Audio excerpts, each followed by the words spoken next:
Muy buenos días a todos. Estamos a jueves, quedan tan solo 3 días para que comience el Mundial iba a decir de Brasil, no estamos en 2014, por desgracia, son 8 años más.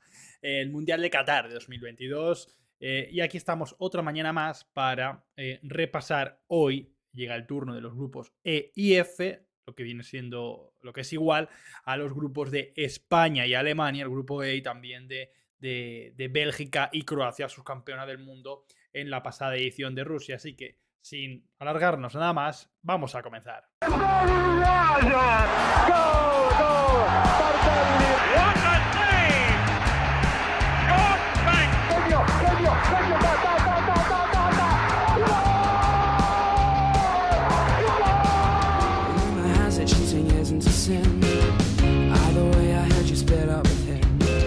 Pues por aquí tenemos la lista de España para este campeonato del mundo. El primer campeonato del mundo con Luis Enrique al cargo. Recordar que llegó Luis Enrique justo después del Mundial de Rusia de 2018, después de ese, iba a decir fracaso, no me gusta utilizar la palabra fracaso, pero es que en el global fue un fracaso de España ese Mundial, la verdad. Y tengo yo por aquí mi chuletita, mis apuntes, ¿no? Para ir siguiendo esta convocatoria de España. Acude España, bajo mi punto de vista, en un segundo escalón en cuanto a favoritas. Para mí, las grandes favoritas son Argentina y Brasil. No coloco ni en ese escalón a Francia. Francia la coloco en el escalón de España. Y bueno, dentro del escalón de España, el segundo escalón, podemos hacer subescalones, ¿no? Y España estaría un poquito por debajo de Francia, puede ser, sí, pero no nos vamos a meter en camisa de 11 varas. Yo coloco a España no como favorita, pero sí entre las grandes candidatas a luchar hasta el final por el campeonato del mundo, ¿no?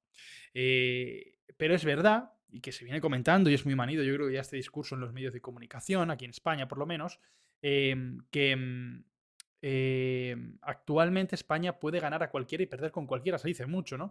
Y es verdad, puede ganar a una selección muy buena, como puede ser Italia, como puede ser Alemania, selecciones de primer nivel, pero puede perder perfectamente contra una Costa Rica o una Japón.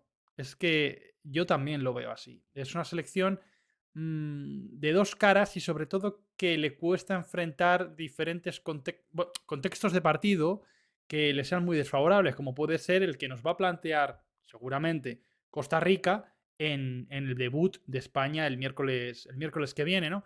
Un equipo muy cerradito atrás que va a buscar el contragolpe, transiciones rápidas, juntar muchos hombres cerca de su área, y eso a España se le suele complicar bastante. Por ejemplo, lo vimos contra una selección muy sólida en la Liga de Naciones como fue Suiza, que se le complicó bastante. Y ese va a ser, yo creo, el principal obstáculo que va a encontrar España. Evidentemente, Luis Enrique llega avalado por buenos resultados. Semifinalista y eliminado en los penaltis por la luego vigente campeona de Europa, Italia, en la pasada Eurocopa. Actual finalista de la Nations League de esta edición. No, o sea, está en la Final Four de esta edición de la Nations League. Finalista en la pasada edición de la Nations League. O sea que los resultados avalan a Luis Enrique, porque la verdad es que está consiguiendo un gran rendimiento con una selección donde estos méritos van a más, sobre todo teniendo en cuenta que no se trata de una selección plagada de estrellas. Es que entre los 50 candidatos al Balón de Oro no había ningún español. Si es verdad que Pedri se llevó el año pasado el Golden Boy y el trofeo Copa y el Golden Boy, o ambas, creo que fueron ambas. Y este año ha pasado lo mismo con Gavi, ¿no? Los dos de los santos y señas del centro del campo de España y del Barcelona en este sentido, ¿no? Pero no hay ningún jugador contrastado de primerísimo nivel que haya estado en la lista del Balón de Oro. Y eso habla a las malas de un conjunto que evidentemente le faltan referentes. Como grandes referentes, vale, está claro, tenemos a Sergi Busquets, que lo tenemos en el centro del campo. También tenemos, bueno, es que iba a decir, también tenemos. Es que está Sergi Busquets, es el último superviviente del Mundial que ganamos en Sudáfrica hace ya 12 años. Entonces, claro, tampoco ha habido un jugador que haya roto la puerta. No, evidentemente no está Ramos, no lo incluyó Luis Enrique en la lista. Tenemos a Morata, no es un grandísimo goleador, pero con la selección suele rendir bien. Ansu Fati veremos en qué estado físico llega. Tenemos a Pedri y a Gavi, que sí que es verdad que pueden convertirse en grandes santos y señas de la selección española en los próximos años, pero aún este mundial tal vez les pille demasiado jóvenes. Luego, poco más, la verdad, porque en la portería yo creo que dentro de que Unai Simón es un buen portero, no tenemos ese gran referente, no tenemos ningún portero que se codee con los mejores, con los Courtois, con los Oblak, con los Ter Stegen, no tenemos ese tipo de portero. En defensa yo creo que la línea más débil de España, somos bastante blanditos, una España que se defiende mejor con balón, pero que cuando lo pierde en transición suele penalizar bastante a la hora de correr hacia atrás a Busquets, estar en equipo menos compacto, sobre todo con líneas adelantadas, por eso opta Luis Enrique por jugar con la línea tan adelantada, que al final nos penalizó indebidamente, tal vez. Sí, seguro. Seguramente indebidamente, pero nos penalizó en la final de la pasada Nations League contra Francia con ese gol polémico de Mbappé. La mejor línea, sin duda alguna, está en el centro del campo y luego la delantera, en la que para mi gusto falta gol. Pero es que esto no es culpa de Luis Enrique, es que no hay jugadores con gol en España. Está Iago Aspas, que lo ha dejado fuera. Sí, bueno, pero ya sabemos que Iago Aspas para Luis Enrique no le cuadra en el planteamiento. Está también Joselu. Joselu tal vez me pareciera incluso más lógico que Iago Aspas, porque es un delantero que te ofrece otro tipo de cosas. A lo Llorente en el 2010, ¿no? Te ofrece otro tipo de cosas que no tienes en el plantel. Pero bueno, pasamos a lo que, bajo mi punto de vista, podría ser el 11 de España en este campeonato del mundo. Y aquí tenemos a Unai Simón en la portería. Creo que, evidentemente, yo creo que es la posición de las posiciones más claras. En el centro de la defensa puede haber dudas porque yo creo que Laporte va a ser titular indiscutible, pero Eric García creo que va a ser el otro titular de Luis Enrique, aunque podría declinarse por Laporte, por Pau Torres, Pau López iba a decir, Pau Torres, y cambiar de perfil a Laporte para que Pau, dos zurdos, se estuviera más acomodado a su lado natural. Pero yo creo que va a optar por Eric García, me parece a mí. Luego Alba o Gallá recordemos que se ha lesionado en el tobillo, en pequeños 15 de bajo grado, pero que lo va a mantener una semanita más o menos fuera. Una mala noticia para España porque creo que partía con ciertas opciones para ser titular José Luis Gallá. Pero bueno, Alba o Gallá en el lateral izquierdo hay bastante competencia porque son dos jugadores de nivel muy similar. Creo que en el lateral derecho va a optar por Dani Carvajal en vez de César Azpilicueta. En el centro del campo creo que va a ser inamovible, va a ser el centro del campo del Barça, Busquets, Gavi, Pedri, aunque para mi gusto creo que el relevo generacional de Rodri ya ha llegado, pero bueno, creo que Rodri tendrá que esperar hasta que pase este Mundial. Y luego arriba creo que surgen las grandes dudas, o a mí por lo menos me surgen, ¿eh? ¿Morata va a ser el nuevo de referencia de este equipo? Sí, pero sus dos acompañantes, ¿de dónde van a salir? Antes de... Bueno, mientras estoy grabando este vídeo, España aún no ha jugado su amistoso contra Jordania. Entonces, no sé, aún no sabemos si Ansu Fati, que va a ser titular, se ha revelado y ha marcado 2 goles y a lo mejor ese gran estado de forma le permite entrar en el 11 el primer partido contra Costa Rica. Podría ser. Pero antes de que se juegue ese amistoso, creo que la línea atacante de Luis Enrique va a ser esta. Olmo, ¿por qué? Olmo es un jugador muy del gusto de Luis Enrique, le encanta y con la selección está cuajando muy buenos partidos Dani Olmo. Vamos, lo vimos sin ir más lejos en la función de falso 9 en la semifinal de la Eurocopa pasada. Y luego Ferran Torres. Ferran Torres, me parece, con el Barça le está costando, aunque no está jugando tan mal como se está diciendo. O sea, la opinión pública, o si te metes a Twitter, o si lees la opinión de muchísima gente, es verdad que Ferran no luce tanto, pero hace un trabajo que quizá solo saben ver los entrenadores como Xavi y como Luis Enrique. Evidentemente no estamos hablando de un jugador indiscutible, no. Pero creo que tiene más argumentos de los que a priori parece para ser titular en un Barcelona, como está, o en una selección española sin grandes referentes arriba.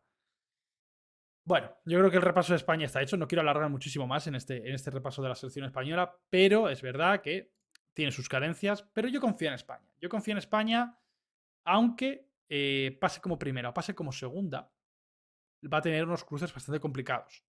Si pasa como segunda, seguramente se cruce con Bélgica o con Croacia. Yo creo que más bien Bélgica. Si pasa como primera y supera la ronda de octavos, lo más probable es que se cruce con Brasil. El camino está envenenadísimo. Pasamos a Alemania.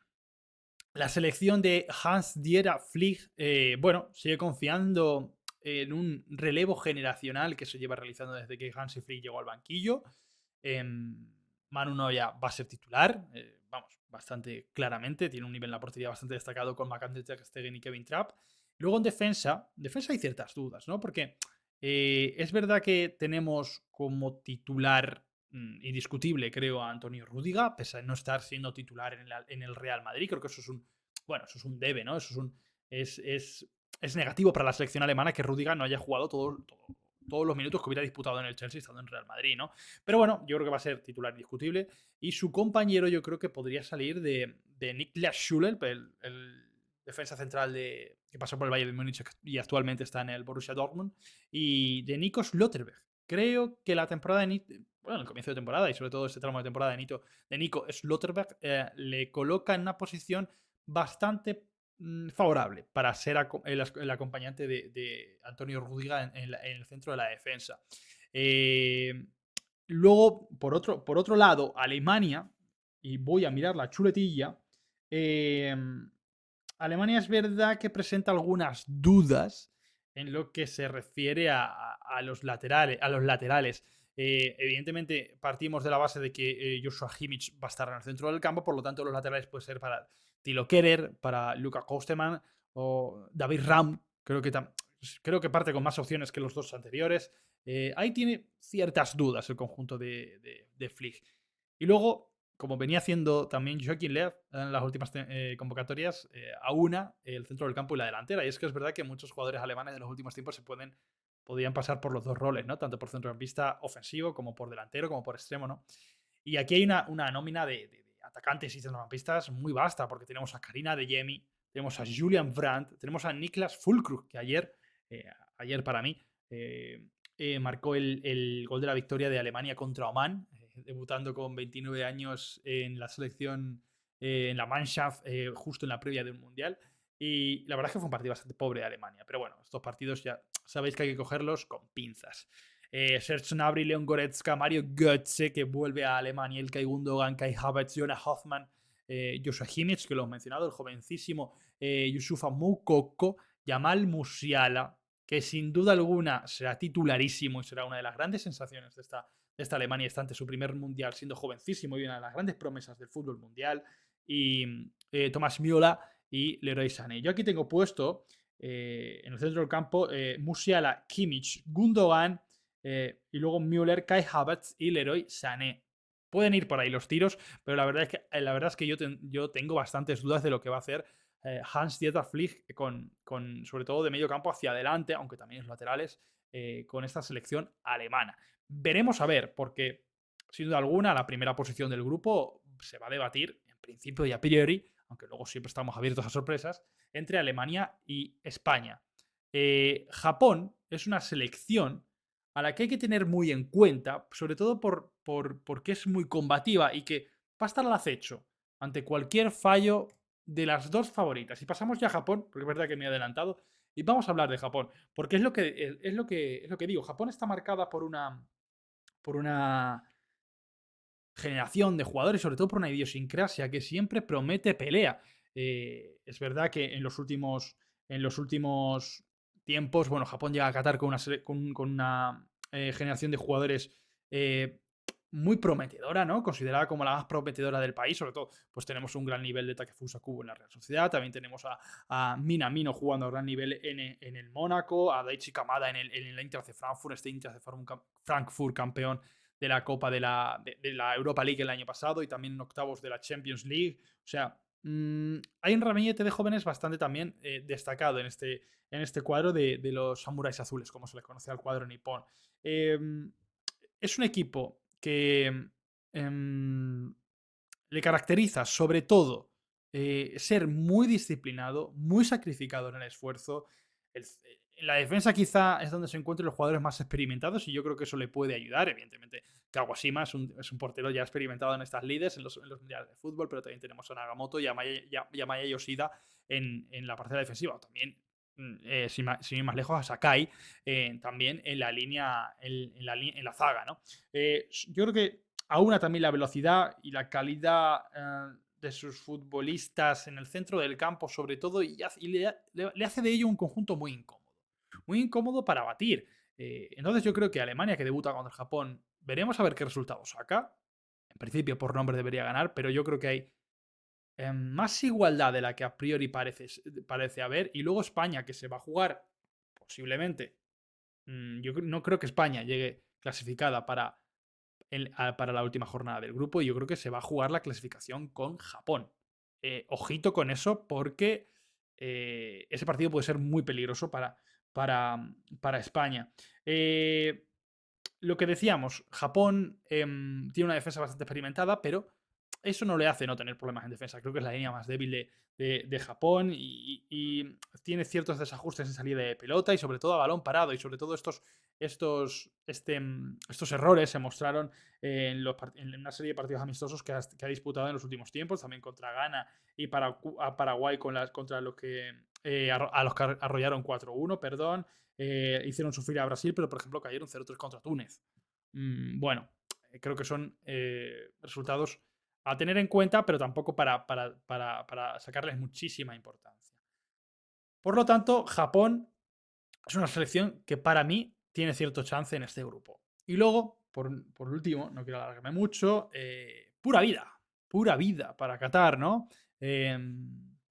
Costa Rica. Costa Rica, todos tenemos en el recuerdo de la Costa Rica del 2014, ¿no? Que superó ese grupo junto con. Que compartía con. Superó como primera de grupo. Un grupo que compartía con Inglaterra, con Italia y con Uruguay. Pasaron los uruguayos y los ticos. Y que llegaron hasta cuartos de final y fueron eliminados en la tanda de penaltis por Países Bajos, si no recuerdo mal. Un mundial esplendoroso que yo creo que sobre todo encumbró a la gran generación de jugadores liderada por su portero, que sigue siendo el eje central del equipo, que es Keylor Navas, el portero del Paris Saint-Germain. Luego es verdad que también tiene algunos jugadores jóvenes. El seleccionador ha integrado a varios jugadores jóvenes, ha integrado el equipo con varios jugadores jóvenes, como pueden ser el delantero de 22 años Anthony Contreras, el extremo izquierdo de 18 años Jewishim Benete o el centrocampista de 19 años Brandon Aguilera. Pero es verdad que también hay algunos jugadores que imponen experiencia, como puede ser el propio Keylor Navas y que encadenan su tercer mundial consecutivo, Oscar Duarte en la defensa, Joel Campbell en el ataque, o los centrocampistas Brian Ruiz, Yeltsin Tejeda o Celso Borges. Son jugadores ya con muchísima experiencia. Hablar de Joel Campbell. Joel Campbell fue el jugador que marcó el gol que le dio el pase a Costa Rica en la eliminatoria, en la repesca internacional, perdón, que jugó contra Perú, ¿verdad? No, Nueva Zelanda, perdonadme, Nueva Zelanda. Perú fue Australia contra Nueva Zelanda. Fue el autor del único gol del partido. Entonces, hay que tener en cuenta esta selección, pero evidentemente es la selección más débil del grupo. También lo era en 2014 y dieron la sorpresa. Veremos a ver qué ocurre en este campeonato mundial. Pasamos a Bélgica. Y tengo ya por aquí los apuntes de Bélgica. Aquí los define su lista de convocados como los Warriors, ¿verdad? Evidentemente, creo que sobresale por encima de todos, arriba del todo, Thibaut Courtois. También una vasta cantidad de jugadores con ya bastante experiencia, porque recordemos que Bélgica ya fue la selección con más media de edad del pasado Mundial de 2018. Aún continúa con la misma generación de jugadores, más o menos, aunque ha habido algunos cambios, algunas renovaciones. Por ejemplo, Thomas Vermaelen ahora forma parte del equipo técnico de Roberto Martínez en la selección de los Red Devils. Pero es verdad que llega la última oportunidad de una generación que todos convenimos es dorada. Que yo creo que ya se presentó a la Eurocopa de 2016 como una de las máximas favoritas. Bueno, máximas favoritas, como una selección a tener en cuenta, mejor, no nos vengamos tan arriba. Y que ahora ya tiene, creo que, la última oportunidad.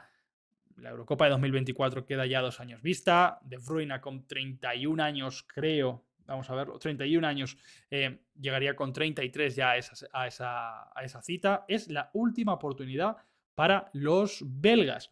Porque ya decimos, forma uno de los ataques más peligrosos del mundo y uno de los. Con un excelente portero. Pero hace difícil imaginar que Lukaku con 29 años, De Bruyne con 31, Hazard con 31 y conforme está ya, o Courtois con 30, lleguen en su mejor punto de forma al Mundial que se celebra dentro de 4 años y sin ir más lejos a la Eurocopa. En cuestión de Mundial es la última oportunidad de esta generación. Que lo que decíamos, tiene, por ejemplo, jugadores de muchísima experiencia como Alderweireld, Thomas Vermaelen, no, Jan Vertonghen, y luego es verdad que De Bruyne tiene 31 años, también tenemos a Den Donker, Pitzel con 33, Eden Hazard, Dries Mertens. Creo que ya es una selección envejecida, entre comillas, pero que a su vez también presenta otros jugadores jóvenes, como pueden ser Jeremy Duku, 20 años, que ya lució en la pasada Eurocopa, fue, creo. O en la Nations League. La Nations League sí que marcó algunos goles bastante destacados. Charles de Ketelaere, que es un jugador que me encanta, Charles de Ketelaere, de 21 años. Y algunos más que, por ejemplo, no ha incluido Roberto Martínez en la lista, como podía ser el jugador del Milan, Alexis Saelemaekers. No lo han querido incluir Roberto Martínez al final al jugador del Milan. Es verdad que Bélgica viene de un fiasco, de dos fiascos, vamos a decirlo así, ¿no? Porque cayó en octavos de final de la pasada Eurocopa. ¿Octavos fue? Creo que sí. Y además viene de no meterse en la fase final de la Liga de Naciones, de esta Liga de Naciones en la que cayó al segundo puesto en detrimento de Países Bajos. Tenemos por aquí el 11 que yo creo que va a sacar Roberto Martínez, que va a seguir apostando por ese 3-4-3 que últimamente, bueno, que viene apostando bastante tiempo por él. De hecho, Carrasco de carrilero no es una invención del Cholo. Carrasco utiliza de carrilero en su 3-5-2, 3-4-3, 3-5-2 más bien, porque ya lo ha visto previamente en la selección y que ha rendido a buen nivel. Courtois es fijo en la portería. En la defensa creo que dos jugadores de la experiencia de Jean Vertonghen y Toff Alderweireld serán titulares. Junto, en este caso, yo he metido a Bast. En el centro del campo, doble pivote, experiencia de Axel Witsel, jugador del Atlético de Madrid, junto con Yuri Tielemans, uno de los líderes del Leicester City. En la derecha, Meunier, otro jugador con cierta experiencia. Y luego ya por delante, la magia de Kevin De Bruyne, acompañado por Eden Hazard, que creo que será titular. Y por delante, Batshuayi, porque Lukaku llega lesionado. Entonces hay que tener en cuenta cuán lejos llegue Bélgica en el Mundial y cuál será la forma de Romelu Lukaku, el auténtico tanque de esta selección. Pasamos a este señor sonriente que se señala el escudo de su selección y que no es otro que Luka Modric.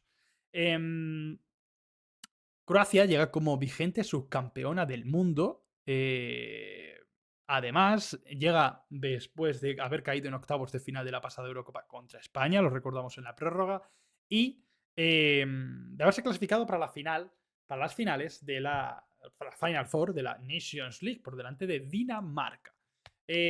Bueno, el combinado de Zlatko Dalic combina, muy parecido a Bélgica, combina bastante experiencia, como puede ser la de Domanoc Vida, de Jean Lovren, alguno más. Bueno, Luka Modric, evidentemente, Marcelo Brozovic, Ivan Perisic, Kramaric, que no es de los más veteranos, pero ya es un veterano y un experto en estas lides, Ante Budimir, Marco Livaja, junto a esos jugadores cierta experiencia y de marcada experiencia, sobre todo, que creo que estarán ante última. Evidentemente, Modric está ante su última comparecencia mundialista, con jugadores más destacados como Borna Sosa, como Josko Gvardiol, como Josip Juranovic, por ejemplo, Mario Pasalic, que no lo acaba de romper, Kovacic, dentro de que ya no es un jugador joven, está ahí en esa terna de jugadores a destacar, pero evidentemente llega liderado por Luka Modric, el eje uno de los ejes de uno de los Real Madrid más exitosos de toda la historia, y que, bueno, está dispuesta a todo Croacia, ¿no? Es verdad que en el pasado Mundial llegó a ser, a la final, a ser subcampeón, porque fue avanzando rondas con cierta fortuna, porque hay que tenerla en las tandas de penaltis, y porque también tuvo cierta fortuna para acabar por el lado más débil del cuadro del Mundial. España fue por ese lado más débil del cuadro y metió la pata hasta el fondo contra Rusia. O sea que todo hay que valorarlo, no por ir por un lado bueno del cuadro te van a regalar ser finalista, es evidente. Pero Croacia se presenta aquí en este mundial como la última oportunidad también, como la última aparición mundialista de esta generación tan prolífica de jugadores croatas, como han sido los que mencionados, con los de Jan Lovren, Luka Modric, Marcelo Brozovic o Ivan Perisic. Por ejemplo, de esta selección ya se retiró Ivan Rakitic, el jugador del Sevilla, y tampoco está, que se retiró y está en el cuerpo técnico de Zlatko Dalic, Mario Mandzukic. Entonces, ya es una generación que va restando componentes poco a poco. No sé dónde estará su techo, pero evidentemente es uno de los principales candidatos a a enfrentarse a España en octavos de final. Canadá, Canadá, 38 años después, aparece en un mundial. Pues no me sé el dato. Y yo sumando soy una completa mierda. 36 años después, desde 1986, desde el Mundial de México 1986, Canadá no accedía a un Mundial. El segundo en su historia al que accede y seguramente este con la mejor generación de jugadores que ha visto nunca. Apabulló completamente en la fase de clasificación de CONCACAF, quedando, bueno, superando todas las fases eliminatorias, porque se divide en 3 fases, las superó todas. Es verdad que las primeras contra selecciones de nivel bastante bajo, pero las superó todas y encima en el octogonal final quedó por delante de las históricas de CONCACAF como eran Estados Unidos y México, además con mucha diferencia. ¿Por qué ha pasado esto? Bueno, pues porque el conjunto de John Erdmann llega liderado, además de por el seleccionador, por unos jugadores muy destacados, sobre todo a nivel de clubes. Está, evidentemente, lo vamos a poner, no sé si por aquí lo ha incluido como delantero. Sí, lo ha incluido como delantero porque en Canadá juega como extremo. Alfonso Davies, el jugador del Bayern de Múnich, que es verdad que ha tenido algunos problemas físicos en las últimas fechas, que parecía que le iban a dejar fuera de la competición, pero al final está aquí. Ojalá esté en la mejor forma posible porque yo a Canadá le tengo puesta mucha fe. En el ataque, en el ataque también está Kyle Larin, un delanterazo que además le compite el puesto, o también pueden jugar ambos, a Jonathan David, el destacado jugador que ya ha destacado a nivel goleador en Europa, o sea que es un jugador también a tener en cuenta. Tyson Buchanan, jugador del Brujas, que evidentemente esta temporada lo ha sentido en sus pieles el Atlético de Madrid en la Liga de Campeones. Tyson Buchanan es iba a decir, es un Leroy Sané, pero de perfil un poquito más bajo, es evidente, ¿no? Pero es un jugador muy parecido, un jugador de banda, zurdito, con una conducción muy, muy buena, muy descarado a la hora de regatear, es un jugador a tener en cuenta.